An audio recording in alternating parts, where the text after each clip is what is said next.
તમારું નામ શું કીધું? રાધા. હું? રાધા. તને મારું નામ ખબર છે? ના. હું મીરા છું. મીરા. મારી મીરા.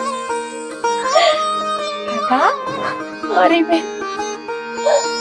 રાધા, આ બધું શું થઈ ગયું? હું કહું મારી બેન, આપણે નિહાળે હતા ને પછી મારા બાપુ ભગવાન પાસે જતા રહ્યા.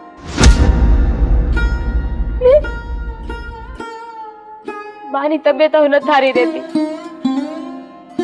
તારા બા ક્યાં છે? ત્યાંથી પછી